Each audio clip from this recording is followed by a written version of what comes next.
കൂട്ടുകാരെ, നമുക്കിന്ന് പുതിയൊരു കഥ കേട്ടാലോ? നമ്മുടെ ഇന്നത്തെ കഥയുടെ പേരാണ് കുട്ടനാനയും ചിന്നനുമുയലും. കഥ കേൾക്കാം. പഞ്ചവർണ്ണക്കാട് എന്ന പേരുള്ള ഒരു കാടുണ്ടായിരുന്നു. അവിടെ കുട്ടൻ എന്ന പേരുള്ള ഒരാനക്കുട്ടിയും ചിന്നൻ എന്ന പേരുള്ള ഒരു മുയലും ഉണ്ടായിരുന്നു. അവർ രണ്ടുപേരും ഒറ്റ ചങ്ങാതിമാരായിരുന്നു. അവർ അങ്ങനെ കാട്ടിൽ ഓടിച്ചാടി നടന്നു. ചിന്നൻ ക്ഷീണിച്ചു തളരുമ്പോൾ അവനെ കുട്ടൻ തൻ്റെ പുറത്ത് കയറ്റും. ചിന്നൻ കുറച്ച് വികൃതിയായിരുന്നു. അവൻ കുട്ടൻ്റെ പുറത്ത് കയറി തുള്ളിച്ചാടി കളിക്കും. അപ്പോൾ കുട്ടൻ പറയും, നീ വികൃതി കാണിച്ചാൽ എൻ്റെ പുറത്ത് നിന്ന് നിന്നെ ഇറക്കും. ആ ദേഷ്യത്തിൽ ചിന്നൻ മുയൽ വേട്ടക്കാർ വഴിയിൽ കുഴിയുണ്ടാക്കുന്ന കള്ളം പറയും. കുട്ടൻ ആനയുടെ വഴി തെറ്റിക്കും. കാട്ടിലെ ആനകളെ കുടുക്കാൻ വേട്ടക്കാർ കുഴിയുണ്ടാക്കുന്നത് ചിന്നന് അറിയാമായിരുന്നു. അത് അവൻ കുട്ടനോട് പറഞ്ഞിരുന്നു. പക്ഷെ അത് കുട്ടൻ അത്രത്തോളം വിശ്വസിച്ചില്ല.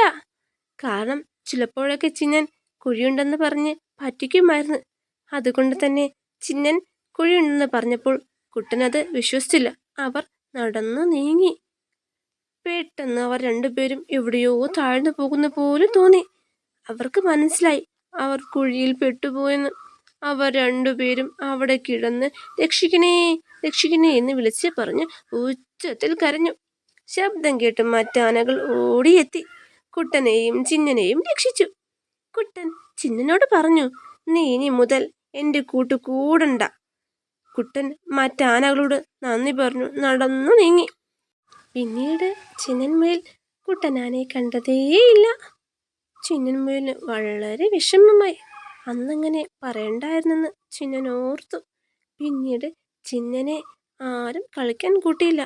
അവൻ അന്നത്തെ കാര്യം ഓർത്ത് വളരെ ദുഃഖിച്ചു.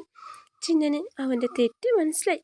അവൻ കുട്ടനോട് മാപ്പ് പറഞ്ഞ് മറ്റൊരാളെ ദ്രോഹിക്കുന്ന തരത്തിൽ ഇനി ഒരിക്കലും താൻ കള്ളം പറയില്ലെന്ന് ചിന്നൻ തീരുമാനിച്ചു. കുട്ടനും ചിന്നനും വീണ്ടും ചങ്ങാത്തം കൂടി. അവർ രണ്ടുപേരും വീണ്ടും നല്ല ചങ്ങാതിമാരായി കാട്ടിൽ കളിച്ചു നടന്നു. നിങ്ങൾക്ക് ഈ കഥ ഇഷ്ടമായോ? ഇഷ്ടമായെങ്കിൽ ഈ വീഡിയോ ഒന്ന് ലൈക്ക് ചെയ്ത് സബ്സ്ക്രൈബ് ചെയ്യൂ.